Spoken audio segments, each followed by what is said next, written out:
سهلا خلقنا من حلم وجعلنا ممن يستمعون القول فيتبعون أحسنه ولا حول ولا قوة إلا بالله العلي العظيم حسبنا الله ونعم الوكيل. Alhamdulillah, yang puji yang kita tentu bagi Allah Subhanahu wa taala atas nikmat yang Allah Taala berikan selama ini, zahiran wa batinan, ijadan wa imdadan. Alhamdulillah, syukur kepada Allah Taala kita dapat teruskan pengajian kitab Az-Zakhiratul Musharrafah di majlis yang kalau ikut daripada sebelum ini, maka ini majlis yang kelima yang akan disambung oleh Habib Ahmad Mujtaba Hafizahullah Ta'ala. Ahlan wa sahlan bi Sayyid Habib. Kami syukur sangat dapat kedatangan Sayyid Habib ke sini untuk mengungsi ilmu kepada kami, khusus kepada umat Rasulullah sallallahu alaihi wasallam di Singapura. Ahlan wa sahlan. InsyaAllah nastafid minkum. Dan teruskan kepada Sayyid Habib.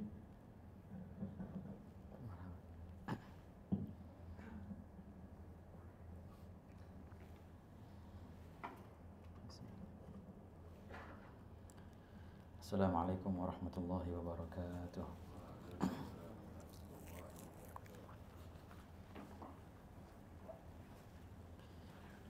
Alhamdulillahirabbil alamin wa bihi nasta'inu ala umuri dunya waddin wassalatu wassalamu ala sayyidil mursalin sayyidina Muhammadin wa ala alihi wa sahbihi ajma'in. Subhanaka la ilma lana illa ma 'allamtana innaka antal alimul hakim wa tub 'alaina innaka antat tawwabur rahim. Allahumma ya fattah ya alim ya fattah ya alim ya fattah ya alim iftah 'alaina fathan qariba ya arhamar rahimin. Allahumma la sahla illa ma ja'altahu sahla wa anta taj'alul hazana idza syi'ta sahla. Allahumma sahhil lana hifdzal ulum wa hab lana wasi'atil fuhum bi jahi nabiyyikal ma'sum sallallahu alaihi wasallam. Allahumma inna nas'aluka al-'ilma ladunni wal mashraba as-safi al-haniyya wahhab ya ghani. Wa na'udzu bika Allahumma min 'ilmin la yanfa' wa qalbin la yakhsha' wa 'amalin la yurfa' wa 'ainin la tadma' wa nafsin la tashba' wa da'watin la yustajabu laha bi rahmatika ya arhamar rahimin ya arhamar rahimin ya arhamar rahimin. Nawayna at-ta'alluma wat ta'lim wat tadhakkura wat tadhkir wan naf'a wal intifa' wal ifada wal istifada wal hatha 'ala tamassuki bi kitabillah wa sunnati rasulillah wad du'a ila al-huda wad dalalata 'ala al-khair ibtigha'a wajhillah wa mardatihi wa qurbihi wa thawabihi subhanahu wa ta'ala. Nawayna ma nawa bihi aslafuna as-salihun nawayna ma ahata bihi ilmu Allah ta'ala min husnin niyat. Alhamdulillah, senantiasa puja dan puji syukur kita haturkan kehadirat Allah subhanahu wa ta'ala atas limpahan ni'mahnya, limpahan hidayahnya dan limpahan taufiknya, hingga alhamdulillah kita bersama duduk di tempat yang mulia ini dalam rangka mengkaji warisan Nabi Muhammad sallallahu alaihi wasallam. Bersama di sini kita membaca kitab Az-Zakhirah Al-Musharrafah, kitab intisari tiga ilmu tauhid dan fikih dan juga ilmu tazkiyah yang dikarang oleh Sayyidil Imam Al-Habib Umar bin Muhammad bin Salim bin Hafidh. Nah, ini adalah ilmu fardu ain, ya, ilmu yang wajib atas tiap-tiap individu muslim untuk mengetahuinya. Yang di sini Sayyidil Habib Umar mulai dengan perihal arkanul ad-din yang tiga, kemudian dijelaskan secara singkat arkanul Islam, dan kemudian arkanul iman, dan juga apa itu pengertian al-ihsan. Langsung beliau membahas furudul wudu, ya kan. Seperti yang kita ketahui di sini nah dibahas dari segi rukun Islam yang 5 itu, Sayyidil Habib lebih fokus untuk perihal salatnya. Dan ma'ruf dalam perihal salat, baginda bersabda miftahus salah taharah, ya. Kunci atau pintu masuk ke salat adalah taharah, bersuci. Oleh karena itu kalau kita baca kitab fikih, senantiasa ulama fikih kita memulai kitabnya dengan babut taharah, ya kan. Nah, mulailah dengan perihal wudu, kemudian syurutul wudu, dan juga di samping perihal yang berkaitan dengan fikih, juga Sayyidil Habib Umar di sini sangat berusaha untuk membersamakan, menyertai fikih itu dengan tazkiyah dan juga adab. Maka dijelaskan di sini doa ba'dal wudu, Jadi kitab ini bukan hanya saja membahas perihal fikih yang berkaitan dengan hukum-hukum sahaja, tapi juga berusaha ditanamkan dari awal, dikaitkan ibadah itu dengan adab. Wahakala. Jadi ada doa-doa wudu. Ketika solat nanti akan dibahas azkar yang dibaca dalam solat, selepas solat, wahakala. Naam. Nah, di sini kan antum pada pertemuan lalu sudah baca arkanus solah ya, arkanus solah yang 17. Naam. Rukun-rukun solat. Setelah wudu langsung beliau memulai dengan perihal solat. Naam. Arkanus solah yang di sini, rukun-rukun solat yang beliau sebutkan di sini ada berapa? 17 yang sangat perincian kan ya. Ada teman uslub cara ulama ketika mereka membahas arkan, rukun-rukun solat itu ada cara yang ringkas, ada cara yang terperinci. Sebagian menghitung rukun solat hanya 13, ada yang menghitung 14, ada yang menghitung 17, tapi semuanya hakikatnya sama sebenarnya. Hanya saja mereka menyebutkan secara global atau secara terperinci dalam perihal tuma'ninah itu. Nah, sekarang di sini kita akan membaca syurutus shalah ya. Ya kan ya, syurutus shalah. Yang di sini beliau jelaskan syurutus shalah ada berapa di sini, ada samaniyah ya. Dalam cetakan yang seperti saya pegang ini halaman berapa? 15. Okey. Halaman 15 syurutus shalah. Syurutus shalah di samaniyah. Bismillah, kita mulai. Biasanya gimana mulai? Langsung Al-Faqir mulai atau ada yang baca dulu biasanya? Langsung. Al-ada kif biasanya? Al-ada ada yang baca. Ada yang baca. Bismillah, tafadhal. Had yaqra. Na'am. Syurutus shalah. Na'am. Bismillahirrahmanirrahim. Alhamdulillahirabbil alamin. Wassalatu wassalatu wa tamu taslim ala sayyidina Muhammadin wa ala alihi wa sahbihi ajma'in. Wa ba'du faqala sayyidil habib Umar bin Muhammad bin Salim bin hafizahullah ta'ala wa nafa'ana Allah bihi wa bi ulumihi wa bikum amin. Syurutus salati, syarat sahnya salat. Syurutus salati thamaniyatun. At-taharatu 'anil hadatsaini, at-taharatu 'anil najasati fil thawbi wal badani wal makani, satrul 'aurati, istiqbalul qiblati, dukhulul waqti, al-'ilmu bi fardiyatiha, alla ya'taqida fardan min furudiha sunnatan, ijtinabu mubtilatiha. Syarat-syarat sah, syarat-syarat solat ada 8. Pertama, bersuci dari 2 hadas. Kedua, suci dari najasah pada baju, badan dan tempat. Ketiga, menutup aurat. Keempat, menghadap kiblat. Kelima, sudah masuk waktunya. Keenam, mengetahui fardunya. Ketujuh, tidak meyakini fardunya sebagai sunnah. Dan ke-8, menjauhi hal-hal yang membatalkannya. Bismillahirrahmanirrahim. Di sini Sayyidil Habib memulai dengan syurutus salati. Qala syurutus salati thamaniyah, syarat sahnya salat. Dan syarat sahnya salat disebutkan di sini ada 8. Okey, di sini penting ikhwan, ada 2 poin penting. Yang pertama, poin pertama, dalam bahasa Melayu harus itu artinya apa? Wajib. Ya, bukan harus artinya boleh tinggalkan. Harus artinya lazim kan ya? Wajib. Okey, mantap. Kita gunakan istilah harus artinya wajib ya. Okey. Jadi ini hal-hal yang harus ada waktu kita salat. Syarat sah. Kalau kurang satu berarti salatnya tidak sah. Kalau ente nak salat ente sah berarti harus ada semua syarat yang 8 ini. Kalau kurang satu aja otomatis salatnya tidak sah. Pertanyaan. Lalu bedanya apa dengan pembahasan yang sebelum ini? Arkanus shalah, rukun-rukunnya salat. Sama juga. Rukun salat ada niat, qiyam al-qadir, takbir ihram, qiraatul Fatihah. Sama juga ruku'. Kalau orang salat enggak ruku', orang salat tak baca Fatihah, maka sama juga dia tak sah salatnya. Pertanyaan. Lalu apa yang membedakan antara rukun salat dan syarat sah salat? Padahal kedua ini harus ada dalam salat. Dan kedua ini kalau kurang otomatis salatnya batal. Sallallahu Nabi Muhammad. Allahumma shalli. Famal farq bainahuma? Jadi apa perbedaan antara rukun dan syarat? Okey. Pembahasan ini penting ikhwan dan semestinya kita mengetahui definisi daripada salat, daripada syarat. Pengertian syarat itu apa? pengertian syarat secara bahasa apa, dan pengertian syarat secara istilah yang kita akan gunakan di sini apa. Dari pengertian ini kita mudah sangat untuk memetik perbedaan antara syarat dan rukun. Jadi nggak salah paham. Fatihah itu syarat atau rukun. Taharah itu rukun atau syarat. Keduanya harus ada. Tapi gimana? Ini kenapa ini jadi rukun dan kenapa ini jadi syarat? Mari kita bahas masalah ini.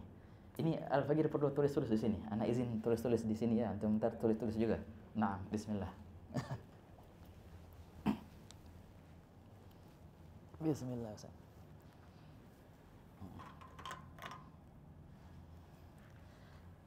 Suaranya kayaknya kedengaran kan ya? Kedengaran, yang perempuan kedengaran suaranya. Oke. Dalam perihal definisi asyarat, kita bahas asyarat dulu. Pertama asyarat.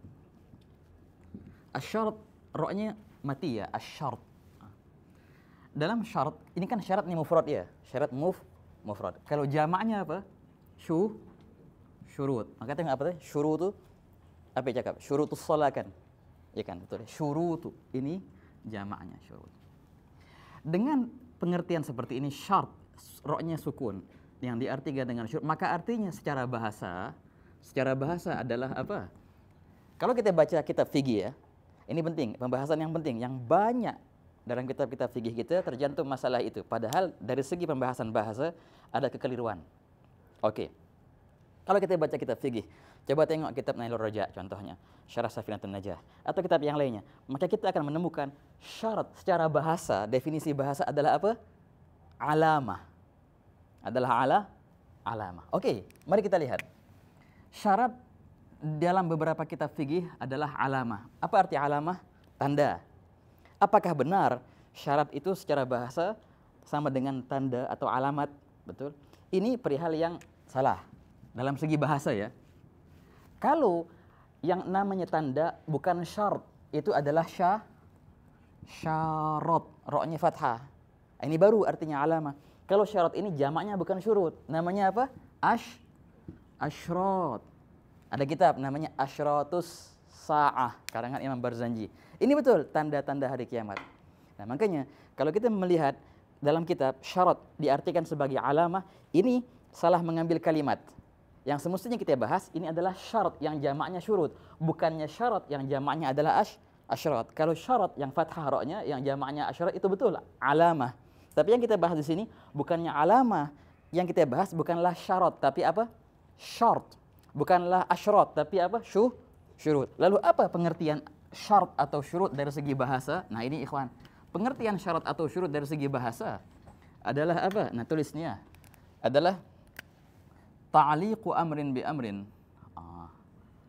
Ta'liqu amrin bi amrin kilahuma fil mustaqbal. Ini definisi syarat. Dengan sukun ra'nya dan jamaknya syurut. Nah, ini definisinya. Ta'liqu amrin. Ayo. Ta'liqu amrin bi amrin kilahuma fil mustaqbal. Artinya apa? Ta'liq, mengkaitkan. Ya. Mengkaitkan. Amrin, perkara. Perkara. Bi amrin, dengan ya, dengan perkara lain. Perkara lain. Kilahuma, keduanya, fil mustaqbal, pada mustaqbal, masa yang akan datang. Pada masa yang akan datang.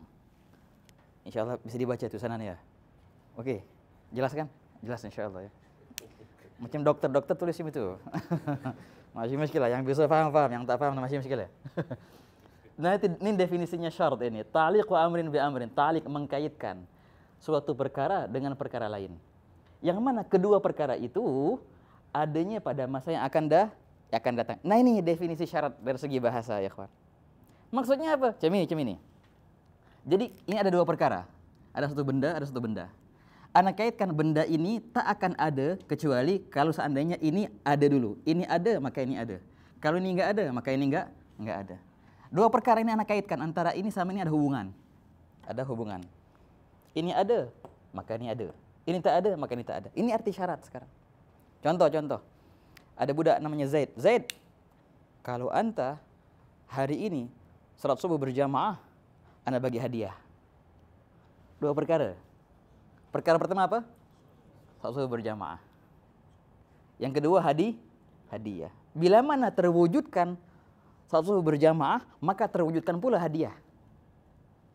Bila mana tak ada jamaah salat subuh, maka tak ada juga hadiah. Nah, kapan ana cakap ini sama Z? Apakah perihal yang pagi tadi atau perihal akan datang? Akan datang. Ini tak berlaku pada perihal yang lalu. Enggak, ini pembahasan yang akan datang. Hai Z, kalau seandainya engkau, kalau dalam bahasa nahwunya itu ada batu syarat ya kawan, ada huruf-huruf khusus masalah syarat. Kalau seandainya, kalau seandainya engkau salat subuh berarti akan datang, maka aku akan bagimu hadiah di masa yang akan datang. Nah begitu. Nah inilah namanya syarat. Apa arti syarat? Ta'liqu amrin bi amrin kilahuma fil mustaqbal, mengkaitkan perkara dengan perkara lain. Sekiranya perkara yang kedua tak akan ada kecuali dengan perkara yang pertama. Yang kedua perkara itu adanya di masa yang akan datang. Nah, inilah definisi syarat secara bahasa. Adapun definisi syarat yang dikatakan oleh sebagian ulama adalah alamah hada kalau alamah itu syarat, bukannya syarat. Kalau syarat jamaknya asyrat. Kalau kita yang bahas sekarang syarat yang jamaknya syurut. Kalau syarat yang jamaknya syurut, maka inilah definisinya. Soal Nabi Muhammad. Oke, ini ikhwani definisi dari segi bahasa. Sekarang kita akan bahas dari segi istilah. Ini penting sekali. Pemahaman syarat dari segi istilah adalah apa? Ini tulis. Soalnya ini dari segi i'rabnya agak sedikit ruwet, tapi penting. Definisi syarat dari segi istilah adalah ma yalzamu min adamihil adam, wala yalzamu min wujudihi wujudun wala adamun.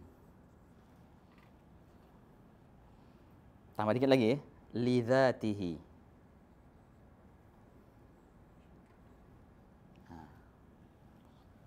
Ma yalzamu min adamihil adamu. Ini fa'il. Wala yalzamu min wujudihi wujudun wala adamun lidzatihi. Oke, ikhwan, mari kita fahamin kalimat ini apa. Ini Masya Allah, ini di antara perihal yang agak susah difahamin dalam ilmu fikih kita. Inilah definisi syarat ini, ikhwan. Nah, teman, dari segi ilmu fikih mereka membahas definisi ini yang sebenarnya membahas panjang lebar dari segi contoh-contohnya dan juga perdebatan dalam perihal definisi ini adalah dua ilmu usul fikih sama ilmu mantiq, wahakadha. Ma, ini merah ya. Ma artinya perkara. Oke. Perkara. Yalzamu. Tapi kalau bahasa kita yalzamu, Ustaz. Perkara yang melazimkan. Ma'ruf yang melazimkan. Ma'ruf, perkara yang mengharuskan. Min dari adamihi. Apa arti adam? Adam artinya ketiadaan, tiada. Perkara yang melazimkan dari adamihi ketiadaannya, ya. Perkara yang melazimkan dari ketiadaannya, melazimkan apa? Melazimkan al-adam, suatu ketiadaan. Ketiadaan. Ya, maksudnya apa nih? Perkara yang melazimkan dari ketiadaannya, ketiadaan. Oke, kita akan bahas, tenang aja. Wala yalzam, dan dia tidak.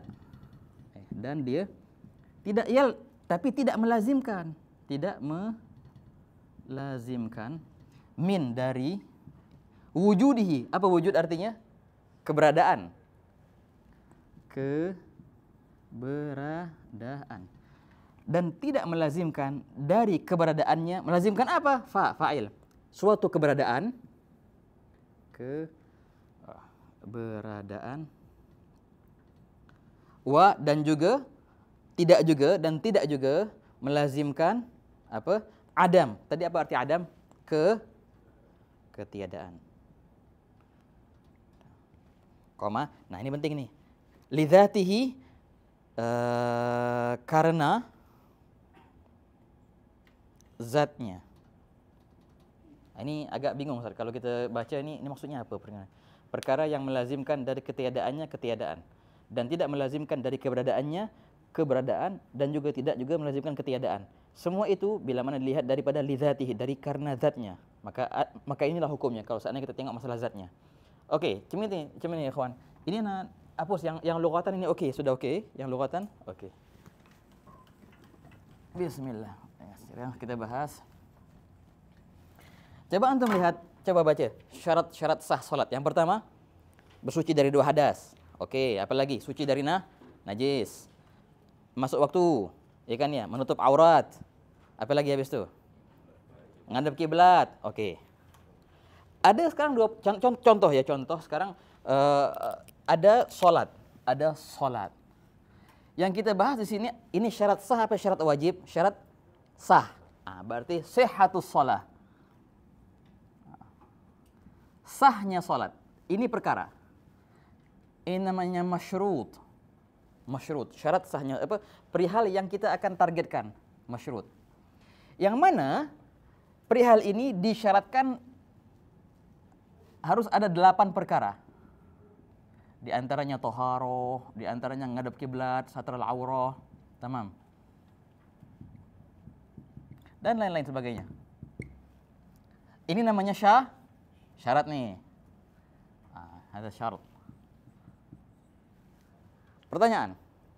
Kalau seandainya salah satu aja dari syarat yang tidak ada, maka apa hukumnya salat?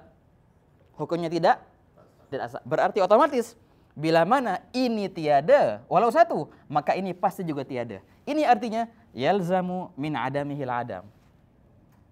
Perkara yang melazimkan dari ketiadaannya akan melazimkan ketiadaan pula. Ketiadaan syarat akan melazimkan ketiadaan masyrut. Itu artinya. Jelas nih poin pertama. Kalau syaratnya kurang, otomatis tak akan ada benda tuh. Kayak tadi contohnya. Apa namanya? Zaid, kalau kau salat subuh berjamaah, tamam, aku bagi kau hadiah. Tapi dia tak salat subuh. Otomatis tak ada hadiah. Nah ini artinya yalzam min adamihil adam. Ketiadaannya melazimkan ketiadaan pula. Jelas ini ikhwan? Okey, jelas? Okey. Jadi kalau kurang syarat, maka masyrutnya juga tak akan ada karena yalzam min adamihil adam. Tapi kalau sebaliknya. Jadi kalau seandainya ini tiada akan mengakibatkan ini juga tiada. Pertanyaan. Kalau seandainya 8 perkara ini 8 semuanya ada.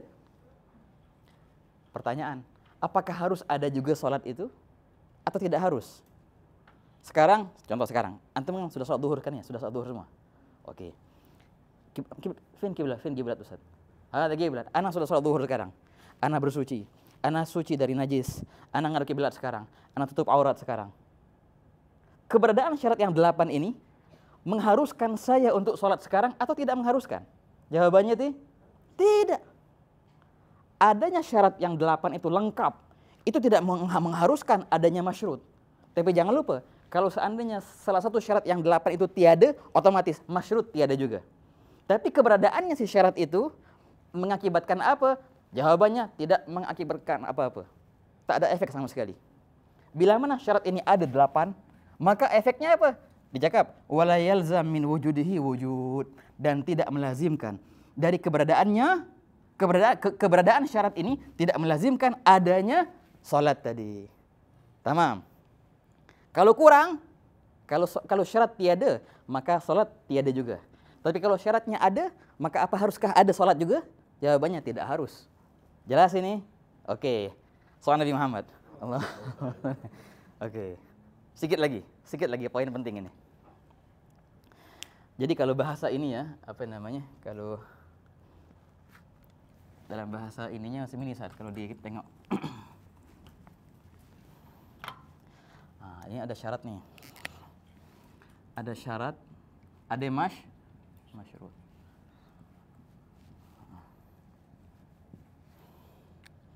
Bila mana syarat tiada, maka apa hasilnya? Maka masyrut akan tiada juga. Tamam. Ini sebab, ini musabab. Bila mana syarat ada syarat.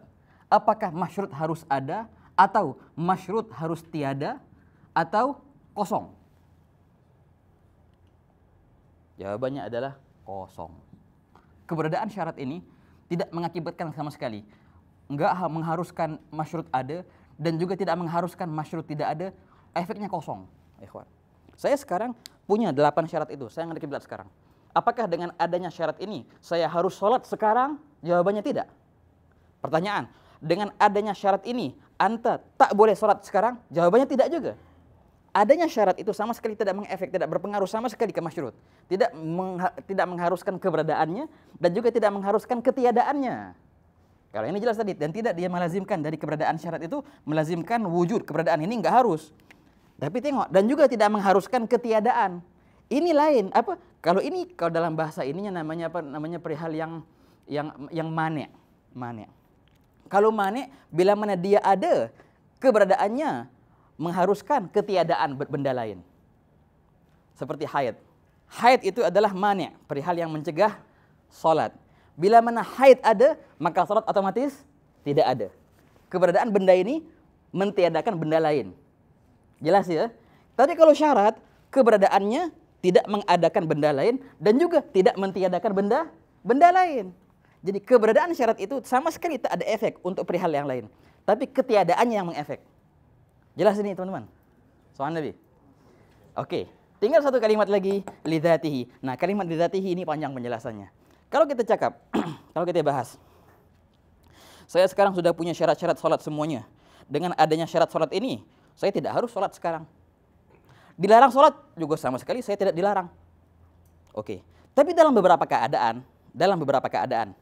kalau seandainya sebentar lagi sudah nak masuk waktu asar, contohnya. Sebentar lagi nak masuk waktu asar, dan saya belum sholat zuhur ya. Saya sudah punya syarat-syarat sholat semuanya, ada lengkap 8 itu. Tinggal 3 menit lagi nak masuk waktu asar, sedangkan saya belum sholat zuhur. Saya punya syarat sholat yang 8 itu. Sekarang harus saya untuk sholat.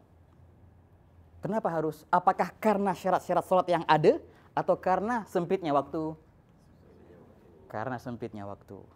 Bukan karena saya mempunyai syarat-syaratnya sholat, tapi karena ada benda lain yang mengharuskan saya untuk mewujudkan sholat itu, karena sempitnya waktu. Atau sekarang masih lama asar, saya belum sholat zuhur. Sekarang saya sempurna sudah, syarat-syarat sholat sudah ada, tapi saya berada di tempat ini tempat maghsub, tempat tanah yang saya curi dari orang lain. Saya masuk ke rumah orang contohnya tanpa izin, kan haram kan ya? Saya nak sholat, dibilang, haram engkau sholat di sini, haram sholat di sini, dilarang engkau sholat di sini. Kenapa saya dilarang sholat di sini? Apakah karena saya mempunyai syarat-syaratnya sholat, atau karena tempatnya tempat yang haram? Jawabannya apa? Karena tempat yang haram. Syarat-syarat sholat itu sama sekali tidak mewujudkan dan tidak juga mentiadakan sholat. Tapi kadang-kadang ada beberapa cerita, ente punya syarat-syarat sholat, oh berarti sekarang ente harus sholat. Bukan karena syaratnya sholat, karena sempitnya waktu. Sekarang ente punya syarat-syaratnya sholat, betul.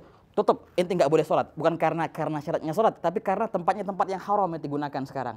Jadi kadang-kadang ada perihal yang mengharuskan kita sholat, atau perihal yang mentiadakan sholat kita, tapi bukan karena syarat-syarat sholat tadi, karena benda lain. Nah, oleh karena itu, inilah arti lidzatihi.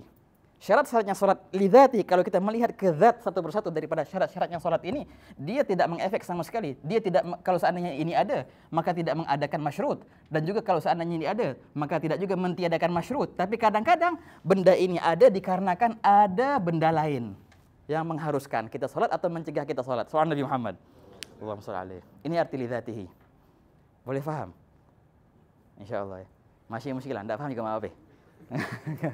Faham alhamdulillah, enggak paham, enggak apa-apa, masih muskilah.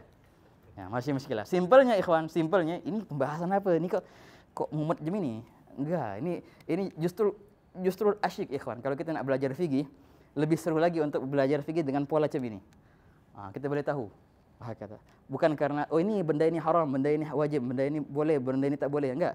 Mari kita tenggelam ke perihal sabab musabab dalam tiap-tiap hukum itu. Bukan hanya saja dari segi ta'lil, juga bukan dari segi tadlil, juga tengok juga hikmahnya. Wahakala. Kembali ke syarat-syarat tadi, ringkasnya syarat itu apa? Benda yang bila mana dia tidak ada, maka akan mengakibatkan apa? Ketiadaan pula. Betul itu. Tidak ada syarat salat, berarti tidak ada salat. Tapi kalau benda itu ada, bila mana syarat-syarat itu ada semua, apa akibatnya? Jawabannya bila mana benda itu ada, tidak akan mengakibatkan apa sama sekali. Tidak akan mengadakan benda lain dan juga tidak akan mentiadakan benda lain. Kalau kita pandang ke zatnya syarat tadi. Tapi kadang-kadang kita harus mengadakan benda lain. Karena ada sebab lain. Bukan karena sebab si syarat ini ada. Kadang-kadang kita tidak boleh melaksanakan benda itu. Bukan karena syaratnya sholat, bukan. Tapi karena ada benda lain yang mencegahnya. Ketika orang mempunyai syarat-syarat sholat, sudah lengkap, dirinya punya 8 syarat itu. Enggak harus dia sholat sekarang. Tapi kalau seandainya waktu sudah sempit, maka harus disolat sekarang. Karena syarat sholat atau karena sempit waktu? Sempit waktu. Jadi keberadaan syarat sholat itu tidak mengefek sama sekali untuk mengharuskan dia sholat.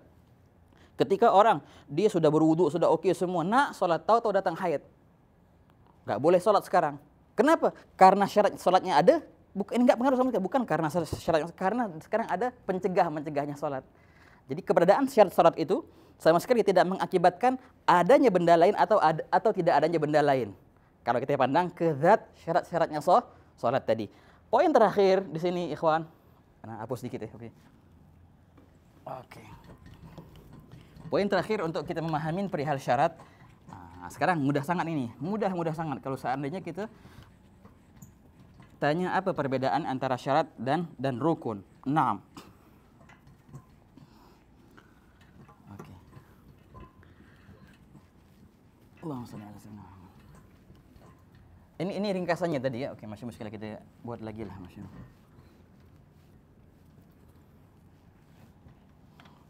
Saya ulang lagi. Jadi syarat ini ada syarat, ada masyrut. Seperti taharah dan salat. Bila mana taharah tiada, maka salat tiada. Jelaskan? Yalzamu min adamihil adam. Melazimkan dari ketiadaannya akan melazimkan ketiadaan yang lain pula. Tapi kalau seandainya taharah itu ada, tamam. Maka apa ikhwan? Apakah melazimkan ini harus ada juga? Jawabannya tidak. Keberadaan taharah tidak mengharuskan kita sholat sekarang karena taharahnya. Tapi bisa jadi harus sholat sekarang karena sempit waktu. Bukan karena taharahnya, karena benda lain. Atau keberadaan taharah ini apakah mengakibatkan sholat tiada? Jawabannya tidak juga. Aneh sudah wudu sekarang. Aneh nak sholat, tidak boleh. Loh, wudu tidak mengakibatkan aneh dilarang untuk sholat. Silahkan. Tapi ada benda lain yang melarangmu untuk sholat. Karena benda ini tempat punya orang tanpa izin. Enggak boleh ente salat di sini. Bukan karena anda punya wudu, tapi karena tempatnya tempat yang haram. Nah, jelaskan ya. Ini ringkasan yang tadi. Dari segi taharahnya itu sendiri, dia sama sekali tidak mengakibatkan kalau seandainya dia ada, maka keberadaannya itu tidak mengakibatkan adanya benda lain atau tiadanya benda lain semua tak. Wahakala. Jadi bila mana dia ada, maka apa hukumnya? Non. Masih di sini. Enggak ada apa-apa sama sekali, enggak ada hasil. Keberadaan syarat tidak menghasilkan apa-apa. Tapi ketiadaan syarat itu menghasilkan ketiadaan masyrut. Jelas ini, ikhwan? Oke, jelas ya? Oke. Kalau kita pandang dari segi syaratnya saja. Nah, sekarang lalu apa bedanya sama rukun? Apa bedanya sama rukun? Nah, jelas sekali. Kalau rukun dalam definisinya adalah juz'un minal mahiyah la tatahaqqaq illa biha. Ini definisi rukun, ikhwan. Definisi rukun adalah juz'un, bagian daripada sesuatu. Mahiyah syai' yani. Al-mahiyah ini murakkab min ma'ahiyah. Juz'un, bagian. Min, dari suatu perkara. لا تتحقق هذا نعت يعني جملة بعد نعم لا حال bisa لا تتحقق إلا لا tidaklah mungkin terwujud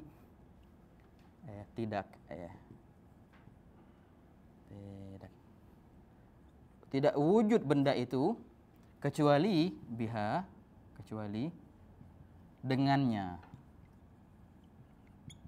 Hak kembali ke juzuk ya. Suatu bagian dari perkara yang mana tidak akan wujud perkara itu kecuali dengannya. Oh, sama macam syarat. Sama nggak macam syarat? Oh, sama. Salat tak akan terwujud kecuali dengan toharoh. Bedanya apa? Ini bedanya. Kalau rukun itu adalah juz'un, bagian dari perkara itu rukun. Sedangkan syarat itu di luar dari perkara. Walaupun dia harus ada, tapi dia di luar, ikhwan. Ini beda antara rukun dan syarat. Oke. Kalau ada rumah itu harus ada pintu. Pintu adalah pertanyaan, rukunnya rumah atau syaratnya rumah? Soal Nabi. Nusaleh. Ya, rumah tak ada rukun bukan rumah, tak ada pintu bukan rumah. Benda ini benda yang harus, tapi ini dalam istilahnya dikatakan rukun atau dikatakan syarat. Pertanyaan, apakah pintu itu bagian dari rumah atau bukan bagian dari rumah? Pintu bagian dari rumah enggak? Bagian. Oh, kalau seandainya bagian dari rumah berada di rumah, berarti namanya rukun. Coba bedakan. Kalau salat di antara syarat sahnya salat apa? Toharoh ya. Toharoh. Bersuci. Di antara rukunnya salat apa? Ambil satu. Apa aja? Yang mudah lah, ruku'. Apa? Fatihah. Oke, Fatihah, qiraatul Fatihah. Di mazhab Syafi'i harus baca Fatihah. Keduanya harus ada nih, toharoh harus ada untuk salatnya itu sah, dan juga Fatihah harus dibaca untuk salatnya sah. Duanya harus ada. Kalau enggak ada, salat batal. Enggak ada toharoh batal salat, enggak ada Fatihah batal salat. Bedanya apa? Kalau Fatihah itu juz'un, bagian dari dalam salat. Sedangkan toharoh di mana? Toharoh ada enggak dalam salat ada toharoh? Di luar. Nah, ini bedanya. Coba antum lihat semua. Yang namanya syarat itu di luar daripada kerangka. Ewa, kerangka. Betul bahasa kerangka Ustaz ya. Kerangka betul ya. Kerangkanya. Kalau kerangka itu namanya rukun. Kalau bukan kerangka, tapi harus ada, tapi bukan kerangka ini, namanya syarat. Tamam. Tapi kalau yang masuk dalam kerangka, namanya masalah namanya rukun. Ruku' dalam salat atau di luar salat? Berarti dia rukun. Sujud dalam salat juga berarti dia rukun. Sedangkan toharoh, menghadap kiblat, enggak harus di salat. Nutup aurat enggak harus dalam salat. Dari luar salat sudah oke. Ini semua namanya syarat. Perbedaan pertama antara rukun dan syarat. Kalau rukun itu apa? Juz'u dzat. Kalau syarat adalah kharij dzat, di luar daripada zat. Nah, ini al-farq al-awwal, ini perbedaan pertama. Jelas ya? Ini tulis nih. Perbedaan pertama antara rukun dan syarat, kalau rukun itu adalah bagian daripada zat, kerangka. Tapi kalau syarat itu harus, tapi bukan bagian daripada zat. Ini perbedaan pertama. Ini ada faedah, ada jamil di alfiyahnya usul fiqh fi jam' al-jawami'. Ada nazamannya Ustaz, namanya Maragis Su'ud. Hakal Malikiyah hadi. Qal wa ruknu juz'u dzati wa syartu kharaj wa sighatun daliluha fil muntahaj. Wa hakadha. Itu dalilnya hakadha. Kalau rukun itu adalah bagian daripada perkara, kerangkanya. Sedangkan syarat di luar harus ada, tapi adanya di luar dia nih. Itu perbedaan pertama. Jelas ya? Oke. Perbedaan kedua, coba kita lihat. Dalam sholat itu, Fatihah itu memakan waktu semuanya sholat atau sebagian kecil daripada sholat? Sebagian kecil. Ruku' cuma sebagian kecil dari sholat. Sama juga qiyam 'alal qadir, berdiri. Enggak semua sholat berdiri, enggak, sebagian dia. Sebagian waktu berdiri. Yang ini kita ruku', sujud. Salam sebagian. Itu rukun. Memakan sebagian daripada perkara itu. Betul, dia juzu, dia adalah kerangka, tapi hanya sebagian saja. Tapi kalau syarat, antum tengok. Yang namanya toharoh, cukupkah di sebagian sholat atau semua sholat min awal sampai akhir harus toharoh kita? Harus seluruhnya. Apalagi contohnya? Istiqbal qiblah. Harus semua min awal ila akhir atau cukup sebagian salat kita istiqbal qiblah? Harus semuanya. Apalagi tengok. Satrul aurah. Cukup di rakaah pertama saja atau semuanya harus satrul aurah? Semuanya. Ini perbedaan kedua. Kalau rukun hanya memakan sebagian daripada benda itu. Sedangkan syarat harus ada dari awal sampai akhir. Ini beda kedua ikhwan. Kalau dalam takbir mereka, kalau rukun itu, kalau syarat itu yajibu taqaddumuhu ala syai'in wastimraruhu fihi. Ini syarat. Harus dia mendahului dari sesuatu itu dan dia senantiasa ada dalam sesuatu itu sampai akhir. Semenjak Allahu Akbar, dari sebelum Allahu Akbar, ente sudah menghadap kiblat, ente sudah tutup aurat, ente sudah bersuci. Dan benda ini harus ada sampai ujung salat. Nah, ini syarat namanya nih. Kalau rukun, enggak harus dari awal sampai akhir. Hanya memakan sedikit daripada benda itu. Jelas, ikhwan? Nah, inilah dua perkara beda antara syarat dan rukun. Betul, kedua itu harus ada. Dan kedua itu, bila mana tidak ada, maka tidak ada salat. Lalu bedanya apa? Bedanya tadi pertama, kalau rukun itu apa? Sebagian daripada benda itu, kerangka. Tapi kalau syarat bukan sebagian, di luar dia. Beda yang kedua, kalau rukun itu hanya mengambil masa sedikit daripada benda itu. Kalau syarat harus ada dari awal benda sampai akhir. Soal Nabi Muhammad. Jelas ikhwan? Insyaallah khair. Ustaz, waktunya berapa Ustaz? Tinggal berapa menit lagi? Oke, masih muskilah. Lah bahasa kita bisa ambil beberapa perihal lah dalam dalam syurut shalah ini. Baik, bismillah, kita ambil beberapa poin ikhwani teman-teman. Yang pertama syurutus shalati tsamaniyah. Ada 8 syarat. Oke, ada 8 syarat salat. Nah, ini ikhwan yang kita bahas ini adalah syarat sah ya, karena syarat sebenarnya ada 2. 6.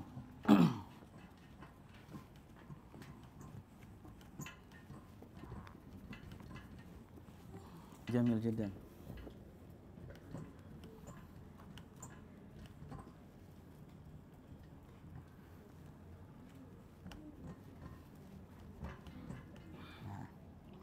Jangan lupa juga kalau syarat itu, ntar kalau seandainya kita sudah nobatkan ini menjadi syarat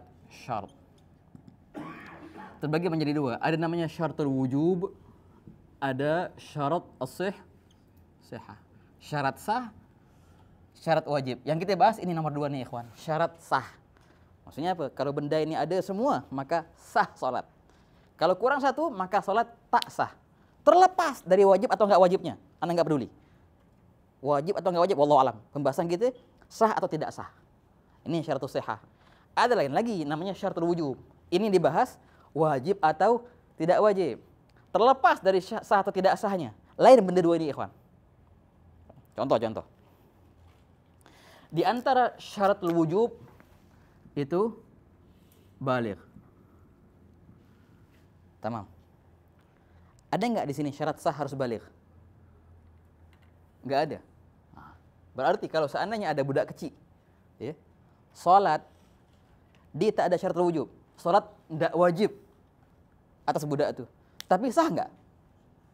Sah kalau seandainya semua memenuhi syarat yang 8 ini, sah dia. Karena itu syaratul bulugh ini enggak ada di syaratus sihah. Sah saja salatnya walaupun dia enggak baligh. Tapi kalau wajib atau enggak wajib, dia belum wajib. Nah, itu bedanya. Kalau syaratul wujub pembahasan wajib atau tidak.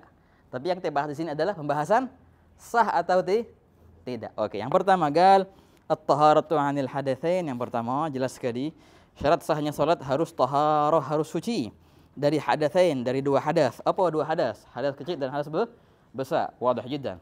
Hadas kecil dia tidak ada hadas yang disebabkan karena keluarnya kotoran dari gubul atau dubur, atau karena bersentuhan dengan lawan jenis, atau karena hilangnya akal, atau menyentuh gubul atau dubur, yang sebab-sebab yang sudah dibahaskan di nawaqidul wudu. Itu perihal yang menyebabkan hadas yang kecil.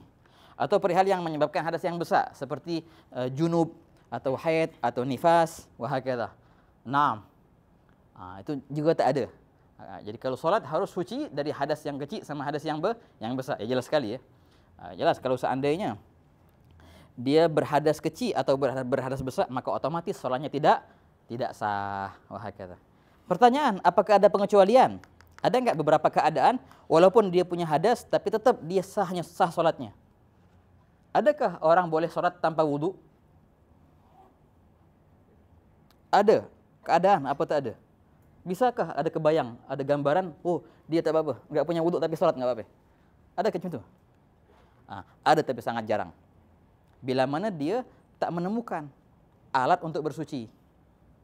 Dia hadas sekarang. Oh ente wudu sekarang, enggak ada air. Tayamum, enggak ada debu. Salat, oh enggak wajib. Enggak, tetap wajib salat. Walaupun dalam keadaan hadas. Itu namanya salat faqidut tahurain, ya kan ya. Tapi jangan lupa, orang yang macam itu ntar wajib qadanya. Wajib qada. Walaupun dia wajib menghormati waktu, hurmatul waqt, tapi sah salatnya. Dia dapat pahala. Walaupun dia dalam keadaan berhadas.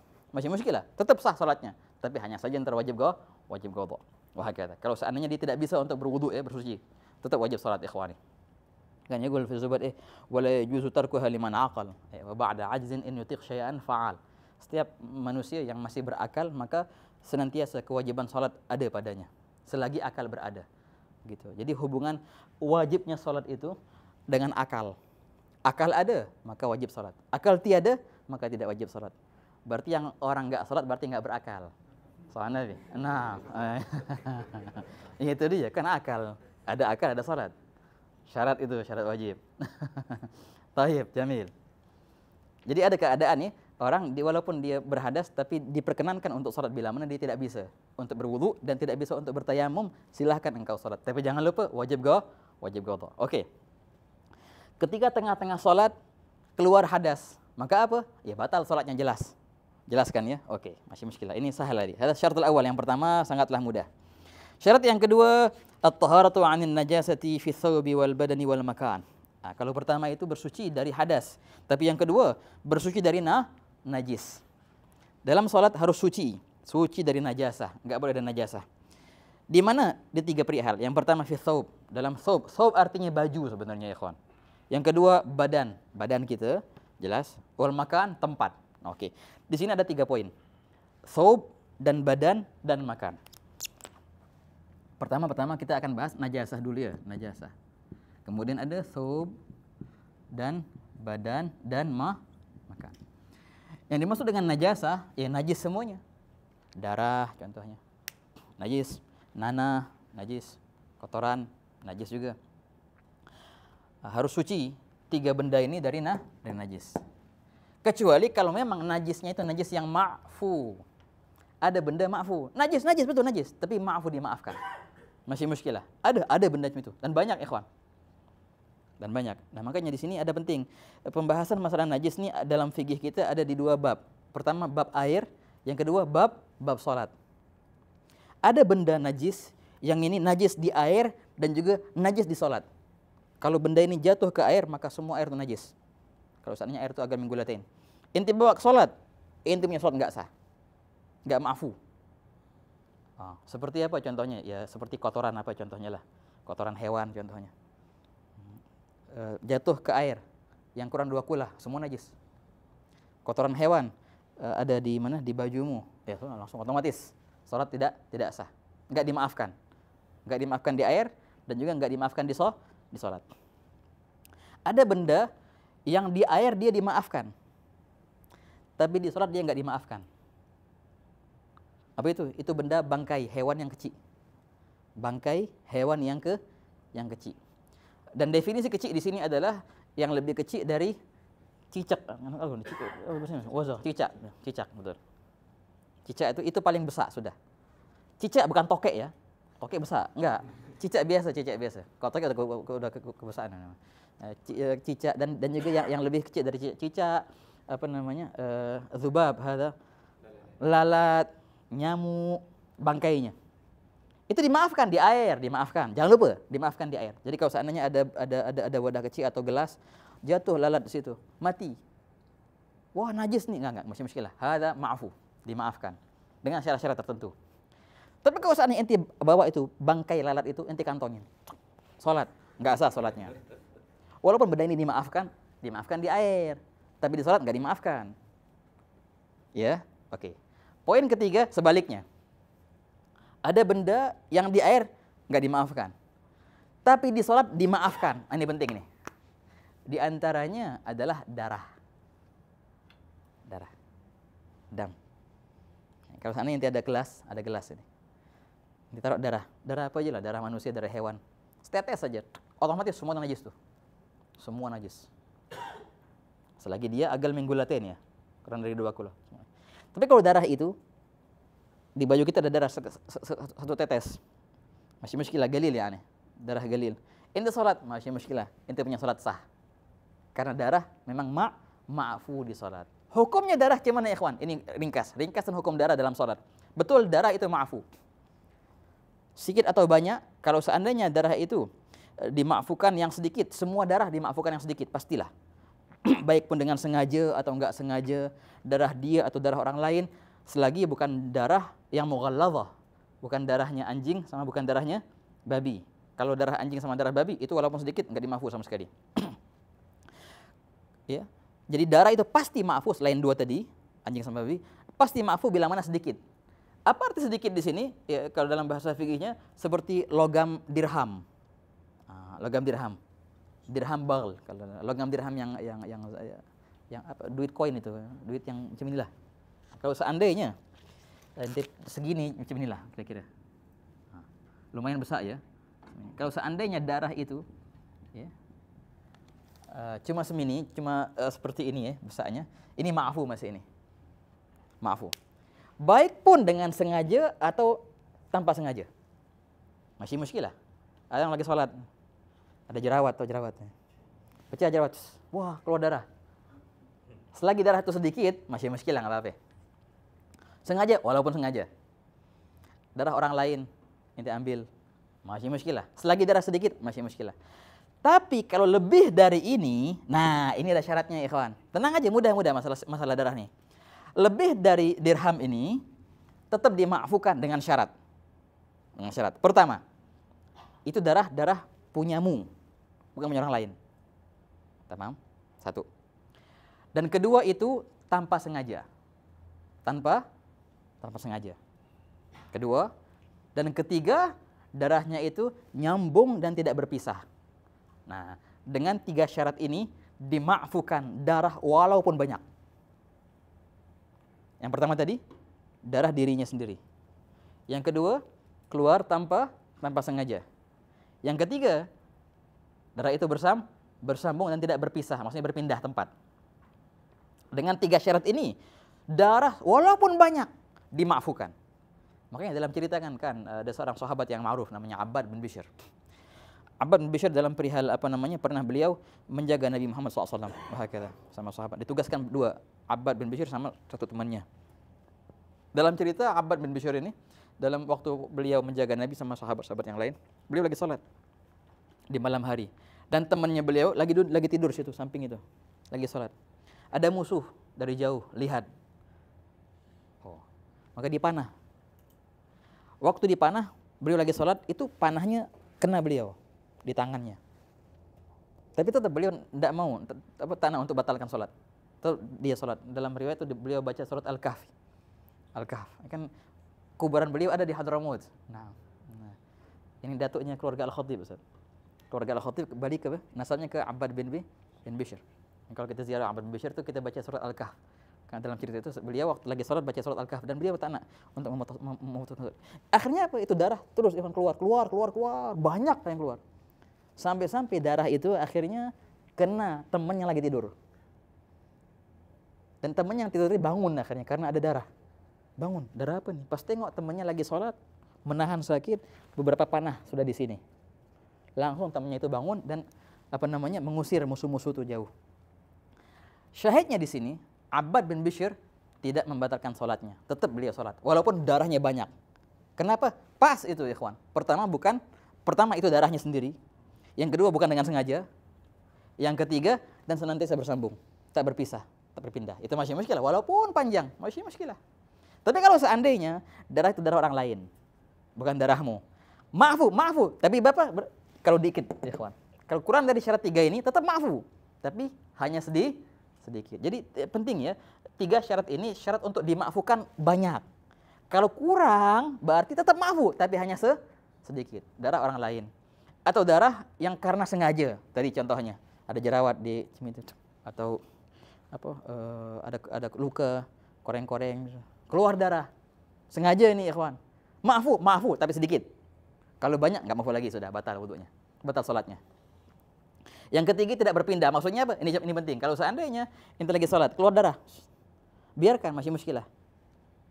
Walau banyak. Tapi kalau seandainya ente ini, apa nih? Darah.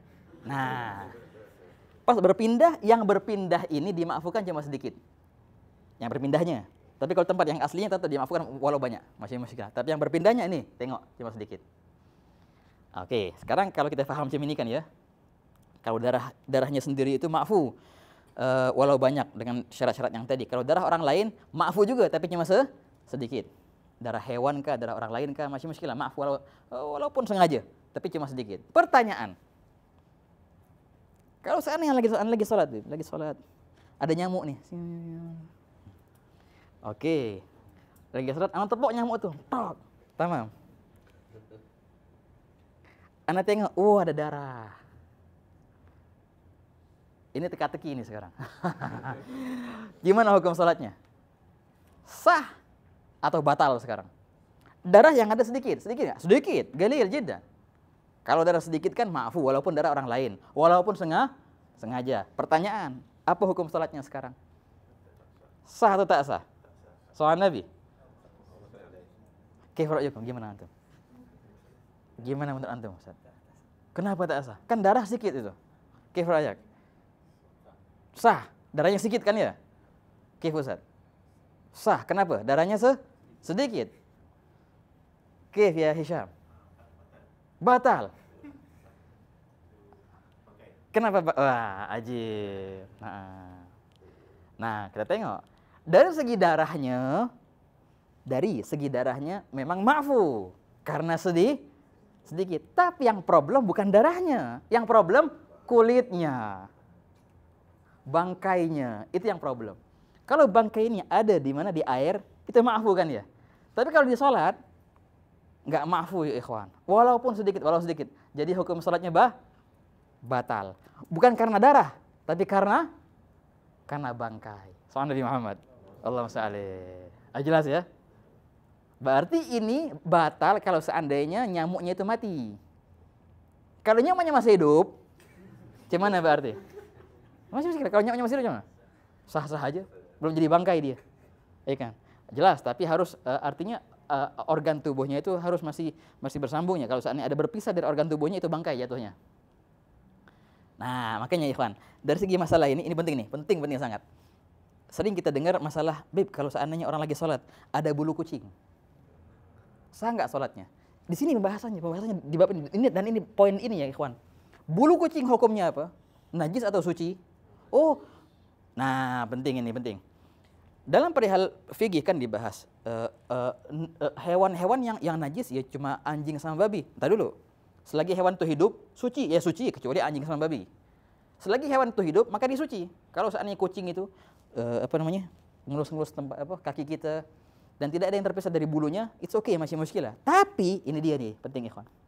Organ tubuh yang terpisah dari hewan di masa hidupnya, ya, maka hukumnya apa? Hukumnya kalau seandainya hewan ini mati, jadi bangkaikah dia atau boleh dimakan? Boleh nggak kita makan? Boleh kita nyembelih kucing? Nggak boleh. Kambing boleh disembelih? Oke, itu hukumnya ikhwan.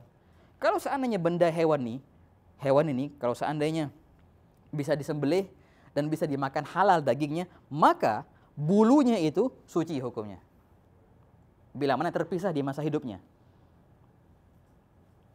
Kalau ada kambing, ente ambil bulunya, ente kantongin, ente sholat, sah, masih muskilah, karena emang bulunya itu suci.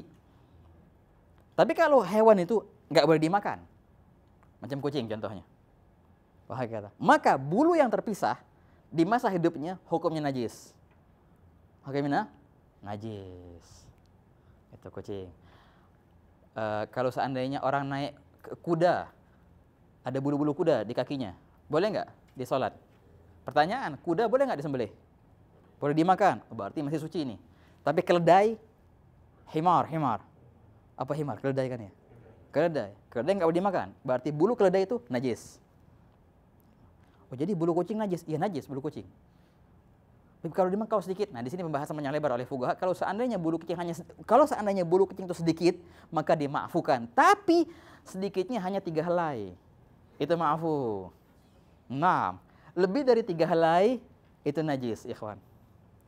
Solusinya cuma ini gampang, mudah. Ana di rumah ada kucing, gimana? Sering kalau kita lagi sholat dia datang di sini, gampang. Ente lagi sholat, datang kucing, biarkan dia elus-elus. Jangan lihat, jangan tengok. Kalau ditengok, wah ada bulu kucing, oh batal nanti masih sholat. Jangan tengok, sudah biarkan. Jangan tengok. Sholat kayak biasa. Pura-pura nggak tahu. Nah, sholat udah habis sholat, sudah jangan tengok. Udah lupakan. Anda nggak tahu ada najis. Nah, lepas sholat ente ambil lagi kucing itu, main lagi sama kucing itu. Oh, tahu ada bulu. Mungkin aja ini bulu yang barusan ada dia. Bukan di sholat tadi. Itu bisa jadi. Nah, ini solusinya, ikhwan. Iya kan? Kadang-kadang kita berhati-hati tapi akhirnya was-was. Kan dalam su'aluka yunajjisuhu. Ada cerita dulu. Jadi orang-orang dulu kan nggak ada tempat buang air yang kotor itu. Jadi orang dulu tuh buang air yang kotor dari jendela. Jadi seorang ulama, masya Allah, dia lewat di bawah rumah, tahu lagi sholat, dari atas rumah itu ada perempuan yang buang air. Air tuh kena dia. Ya Allah, dia nggak tahu nih air nih suci apa najis. Apa dia buat? Diketok rumah itu. Ada apa? Ada perempuan di atas. Ada apa? Nak nanya, ini air suci apa najis? Perempuan itu berkata, tahu perempuan itu ahli fikih. Hebat. Dia cakap, fulan, pertanyaanmu itulah yang membuat air itu najis. Gal su'aluka yunajjisuhu. Coba kau tak nanya. Masih muskilah. Jalan aja, enggak apa-apa, enggak tahu. Tapi karena kau bertanya, aku bagi kabar itu najis. Sampai najis sekarang. Nah, su'aluka yunajjisuhu katanya. Soalmu itu membuat air itu najis. Nah, gitu solusinya, ikhwan. Jadi kalau yang ada kucing di rumahnya masih muskilah lagi sholat, bersih-bersih dulu lah pastilah. Kalau bisa bersih-bersih dulu. Kalau seandainya lagi sholat ada kucing, udah biarin aja, biasa aja. Jangan lihat, jangan tengok. Tapi kalau terlihat, ya batal berarti sholatnya. Sallallahu Nabi Muhammad. Allahumma shalli alaihi. Tadi jelas masalah apa tadi? Masalah darah tadi ya. Sebenarnya panjang lagi, ikhwan, masalah najasah itu. Nah, najasah ini harus kita suci dari najasah di 3 perihal. Yang pertama, thawb. Apa arti thawb? Artinya baju. Oke. Nah, artinya baju ini bukan cuma baju yang atasan saja, kalau bawahan atau peci atau kopi atau rida itu nggak apa-apa. Enggak, artinya baju ini setiap yang menyangkut. Nyangkut ya. Setiap yang nyangkut di badan. Entah itu peci atau itu fulus yang di kantong, atau ini mik contohnya, atau apa, setiap yang nyangkut di badan itu sama dengan baju. Kaos kaki, sendal, wah kata. Itu harus suci, baju kita dari najis. Ini biasanya macam ini kan, kalau seandainya ada ada rida macam ini. Ada orang lagi sholat, wah kata. Nah ketika ini menyangkut, ini baju kan, wah baju. Kalau nak taruh di sini, nah sudah bukan baju lagi sekarang. Wah baik. Kalau seandainya nak pakai ini rida nih, pakai panjang ridanya, di ujungnya ada najis, batal salat kita. Wah, baju yang menyangkut ya. Kalau yang di bawah, anak injek macam ini. Ini bukan baju ini sudah. Termasuk dalam kategori tempat. Wah makanya kadang-kadang kalau antum lihat tuh kadang-kadang ada orang dia pakai sendal atau sepatu. Dia nak sholat, apa dia buat? Dia lepas sendalnya, dia berdiri di atas sendal. Nah, pernah tengok macam itu? Kenapa? Apa buat? Kenapa? Masih muskilah sholat? Enggak, ana ngeri di bawah itu mungkin ada najis contohnya. Kalau seandainya nak pakai sendal dan masih bergantung begini, ini sendi kaki, di atas menyangkut berarti ini baju. Harus suci. Kalau seandainya enggak menyangkut, ana letakkan kaki yang di atasnya, ini bukan baju sudah, namanya tempat ntar ada. Masih muskilah kalau itu di bawahnya ada najis, masih muskilah. Tamam. Setiap yang menyangkut sama dengan baju. Berarti kalau seandainya kita lagi sholat, ada budak kecil, ada baby. Kalau laki-laki dia belum sunat, contohnya. Atau ada najis, contohnya. Dia datang ke kita, dia bergendong, batal sholat sekarang. Karena sudah jadi baju. Tapi kalau cuma nyenggol saja, masih muskilah. Wah kata ikhwan. Ini patokannya gampang ya kalau seandainya ada anak kecil. Kalau seandainya engkau yakin, ana yakin budak ini ada najisnya, baru ada pembahasan. Tapi kalau engkau tak yakin, masih muskilah, suci ikhwan. Ana enggak tahu dia ada najis apa enggak, masih muskilah, suci. Tapi ana yakin ada najisnya. Sekarang lihat. Kalau seandainya dia di atasmu, maka batal salatmu sekarang karena baju itu. Tapi kalau seandainya engkau di atasnya, maka enggak apa-apa. Maksudnya gimana? Begini. Kalau seandainya dia cuma bersentuhan ya, cuma ini ya, menyentuh saja, tanpa dia kalau bahasa ininya menggenggam, tanpa menggenggam, itu belum masuk dalam kategori baju ikhwan, enggak apa-apa, walau dia ada najis. Kalau cuma macam ini. Tapi kalau dia menggenggam atau kakinya di atas kakimu atau engkau gendong dia, sudah, ini masuk dalam kategori baju. Jadi gimana kalau seandainya ada budak kecil datang ke kita? Cara gampang, mudah sangat. Tahan dia dan jadikan tanganmu di atas kepalanya. Gitu. Dia nak mendekat tidak bisa. Walaupun dia ada najis sekarang. Saat sekarang bukan jadi baju sekarang karena engkau di atasnya. Masih muskilah, tahan dia. Terus itu. Soal Nabi. Allahumma shalli wa sallim alaih. Tapi kalau budak itu suci masih muskilah ya emangnya. Kalau budak itu suci, kalau laki-laki yang sudah sunat contohnya atau perempuan dan suci, masih muskilah. Dahulu Nabi Muhammad SAW waktu lagi sholat kadang-kadang mengendong Sayyidina Hasan. Ya kan ya? Nabi SAW lagi sholat, lagi sujud, lama sujudnya. Sampai sahabat cakap, aku takut Nabi sudah wafat karena sujudnya lama. Tak tahu ada apa, tak tahu ada Sayyidina Husain yang lagi main kuda-kudaan. Ya Rasulullah, kami takut baginda wafat tadi barusan. Enggak, barusan ada Husain yang menunggangi pundakku dan aku tidak mau untuk mengusiknya. Sujud lama Nabi sampai selesai. Dalam riwayatnya dikatakan, berarti Sayyidina Husain itu di rumahnya sama Rasulullah emang suka main kuda-kudaan. Dan emang betul, ikhwan. Pas dia tengok Nabi SAW lagi sujud, berarti disangka lagi main kuda-kudaan ini, makanya ditunggangin Nabi SAW. Wah kata ikhwan. Soal Nabi Muhammad. Allahumma shalli. Ini sob tadi apa namanya? Setiap yang bergantung.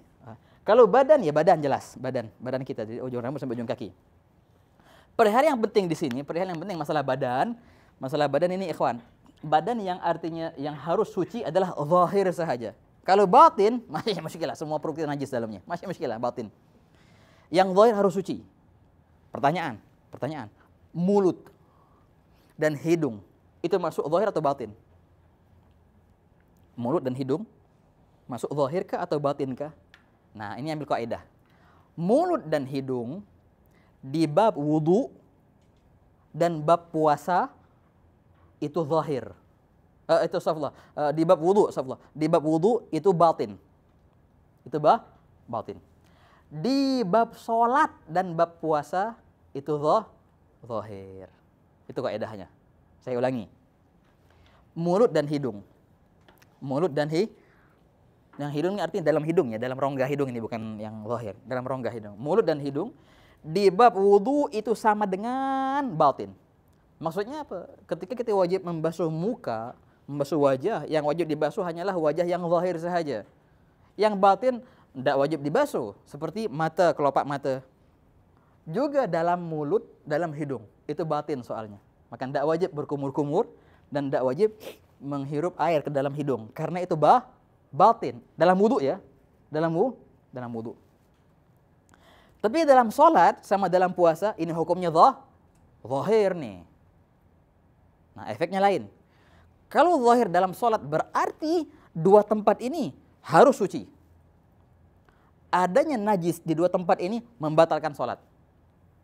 Karena ini adalah anggota yang zahir. Jadi kalau seandainya ada najis yang masih ada di mulut kita, maka batal sholat kita ikhwan. Tapi jangan lupa, najis yang tidak ma'fu.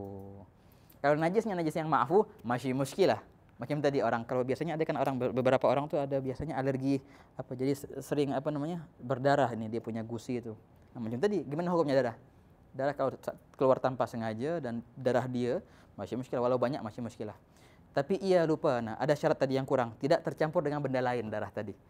Kalau darah yang tercampur dengan benda lain, itu ma'fun cuma dikit, enggak banyak. Wah kata. Naam.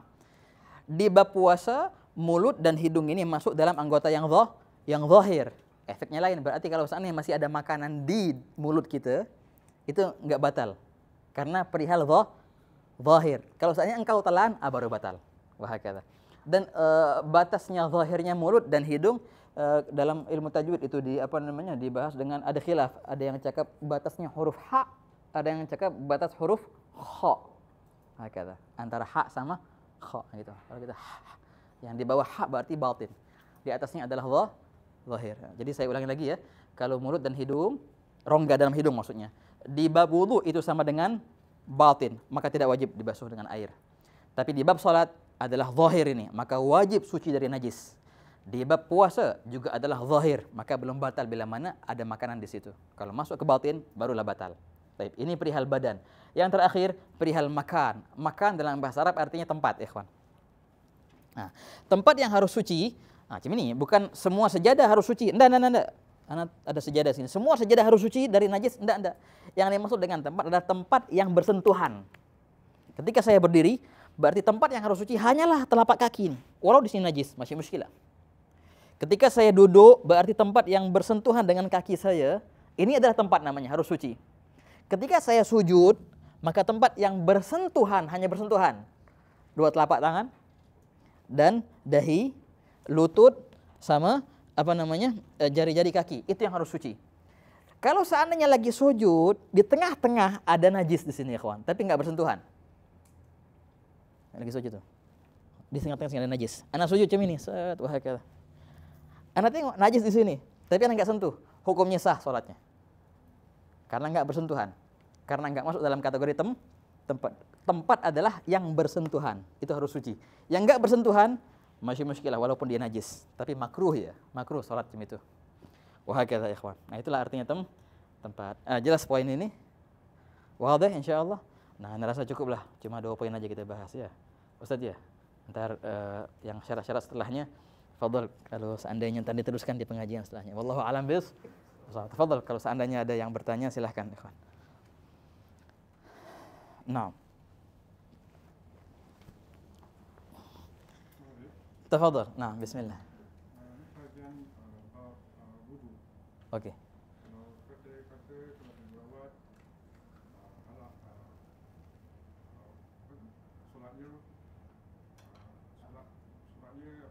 Sah saja, makfu.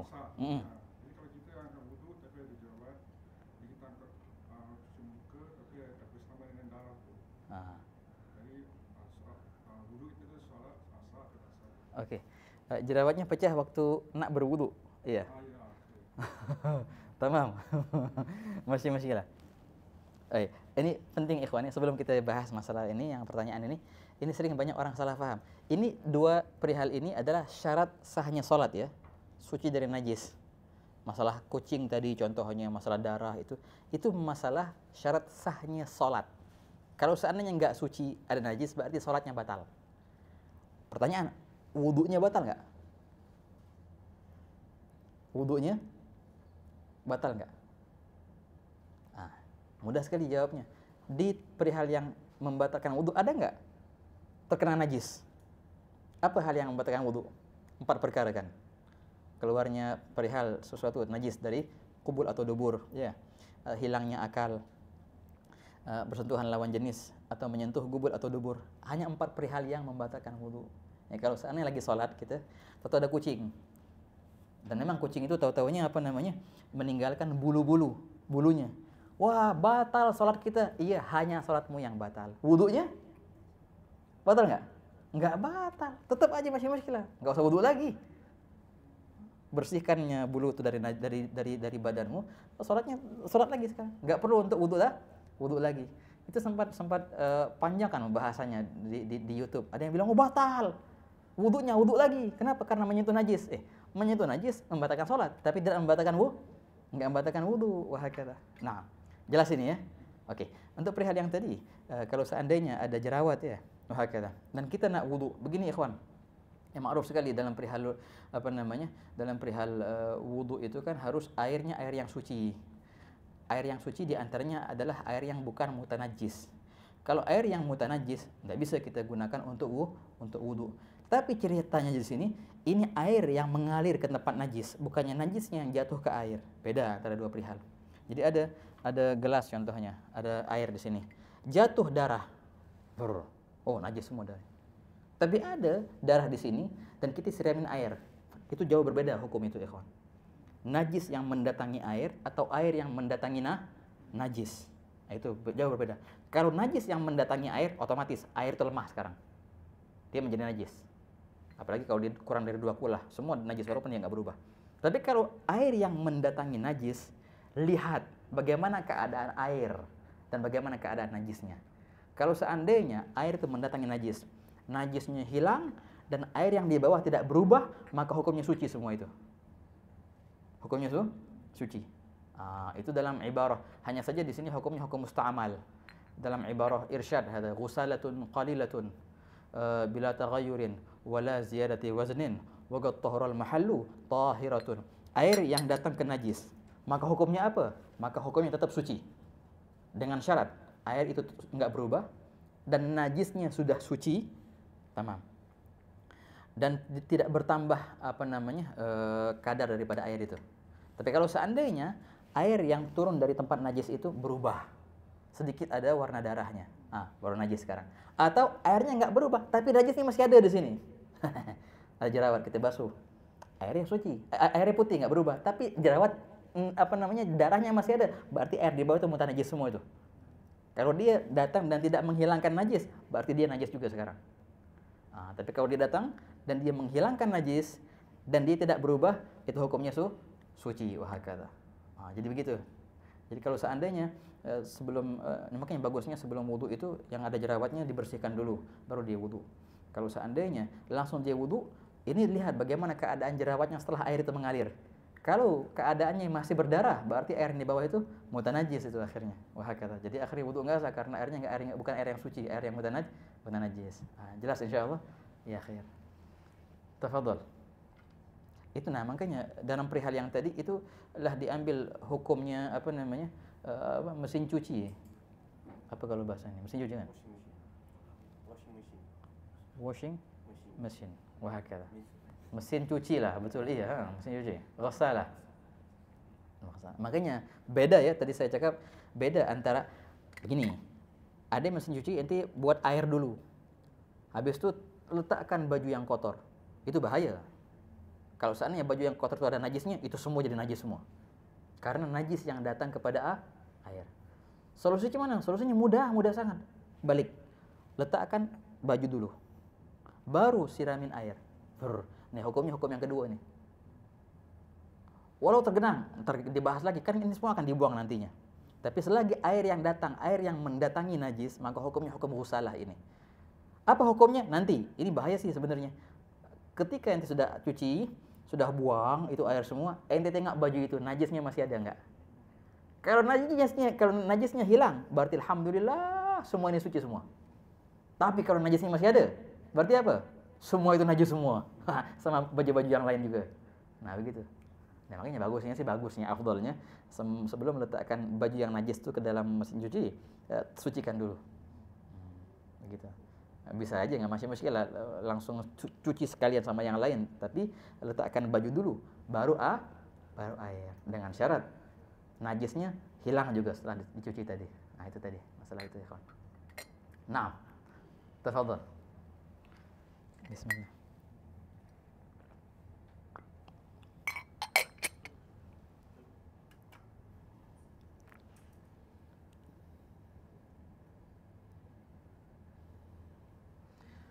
Tafadhal, ada yang bertanya. Nah.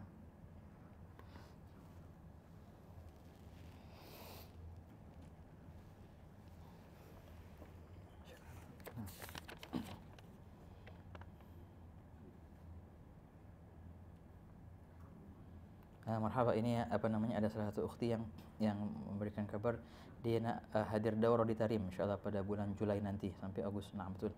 Daurah dimulai tanggal 3 Julai sampai 13 Agustus. Nah, Agustus. Insya Allah dimudahkan semua insya Allah. Wah, ada biasanya ada pendaftaran di sini kan ya sama Ustaz siapa? Ustaz Idrus. Ustaz Idrus Hamid. Wah, ada ini kalau anak tengok ada formnya khusus, ada websitenya juga khusus untuk yang nak dafurah di Tarim selama 40 hari insya Allah. Berangkatannya antara tanggal-tanggal itulah, antara tanggal 3 sampai tanggal 5 atau sampai sebelum tanggal 10 biasanya keberangkatannya. 40 hari di Tarim sana. Insyaallah mayasarin rabbana yafiqha insyaallah. Fa'inha ala khair. Halas. Ada yang bertanya lagi? Poin yang pertama tadi masalah perbedaan rukun dan syarat jelas insyaallah ya. Masih itu hanya perihal ini saja, tapi penting. Kalau kita bingung ini semuanya harus dilakukan, tapi bedanya apa antara rukun dan syarat ini? Tadi basicnya, yang mudahnya ada dua perbedaan. Kalau rukun itu adalah bagian dari kerangka perihal itu. Tapi kalau syarat di luar kerangka. Kalau rukun itu hanya mengambil sebagian dari masa benda itu. Tapi kalau syarat harus ada dari awal sampai akhir. Itu perbedaannya. Perbedaan ini kita bisa ambil dari definisi sebenarnya. Tadi apa definisinya? Agak rumit ya. Ma yalzamu min adamihil adam wa la yalzamu min wujudihi wujudun wala adamun li dzatihi. Wa hakala. Dalam alfiyahnya usul, ma min wujudihi yaji'ul adamu wa la luzuma fi idamin yu'lamu bimani'in yamna'u lid-dawami ila akhirih. Wa aksuhu syartu. Dia bilang, akasnya adalah syarat. Akasnya mani'.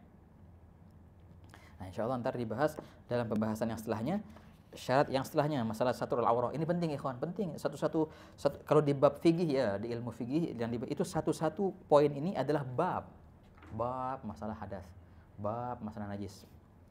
Dan masalah najis pula ada ma'fu. Imam Ibnu Imad beliau punya karangan manzumah fil ma'fuat, perihal najis yang dimaafkan. Gini ikhwan. Tadi saya cakap kalau seandainya bulu kucing itu kan kenapa najis? Karena ini adalah organ tubuh yang terpisah dari hewan di masa hidupnya. Maka hukumnya hukum bangkai hewan itu. Hukum bangkai hewan itu gimana? Nah, seringkali kita di masa-masa musim hujan ada hewan tuh yang biasanya di lampu. Apa namanya kalau di sini? Laron kalau bahasa Indonesia. Hah? Kalkatu. Yang sayap tuh, yang hidupnya cuma semalam itu. Betul. Itu kan kalau lagi musim-musim hujan, di mana di lampu-lampu banyak di masjid kah atau di musholla kah, kita nak sholat ini kadang-kadang di bawah ini sayap itu semua. Gimana? Sama juga hukumnya sayap itu apa? Persis sama kayak bulu kucing tadi. Najis, ya najis. Maafu cuma 3 helai. Gimana ceritanya? Susah. Nah, tapi tenang ikhwan. Dalam kaidah perihal najis ada satu kaidah yang penting sekali. Setiap benda walaupun itu najis yang sulit untuk dihindari, maka hukumnya ma'fu. Patokannya apa? Benda ini yashuggul ihtiraz anhu dalam bahasa fikihnya. Yashuggu sulit al-ihtiraz, kita menjauh darinya. Kita berusaha menjauh darinya, dia datang sendiri. Selagi macam itu, engkau sudah berusaha menjauh, sudah, benda itu ma'fu. Kecuali kalau seandainya benda itu kalb ataupun khinzir, maka tidak. Itu kaidah yang absolut dalam perihal najasah. Setiap benda walaupun dia najis tapi sulit untuk dihindari, maka hukumnya ma'fu. Ya khair. Wallahu a'lam bis-shawab. Bizawat hada kaidah dalam ilmu dalam ilmu qawaidnya, ibaratnya ma ya'umul balwa. Amumul balwa, dalam ilmu fikihnya namanya ma yashuggul ihtiraz anhu. Perihal yang sudah sering terjadi, yang sudah macam balak lah. Umum sudah. Dan sulit untuk dihindari, ya sudah hukumnya ma'fu langsung. Masih muskilah. Makanya jadi orang kalau belajar fikih itu mungkin awal-awal kita lihat, wah ini makin belajar fikih makin sulit, makin susah. Solusinya lebih belajar lagi. Maka akan menjadi mudah. Itu solusinya ikhwan. Kalau orang tanggung-tanggung belajar fikihnya, maju enggak, mundur enggak, nah ini yang besini yang akhirnya dianggap sulit, ini susah. Salat ini harus timbullah was-was. Sebenarnya obatnya satu, obatnya terus belajar. Dalamin lagi, karena dalam pembahasan yang setelahnya itu ada solusi-solusi untuk perihal yang engkau kira sulit padahal sangat mudah sebenarnya. Begitu ikhwan. Tapi sayang dia berhenti di jalan. Wa hakadha. Na'am. Ya khair. Wallahu a'lam الفاتحة بالقبول وتنقص وشهدان الباطن يكشف كربنا ويسهم مطلبنا يحقق فينا أمر مشايخنا يغفر لنا الذنوب ويستر لنا العيوب ويكشف لنا الكروب على هذه النية وكل نية صالحة وإلى حضرة النبي محمد صلى الله عليه وسلم. الفاتحة.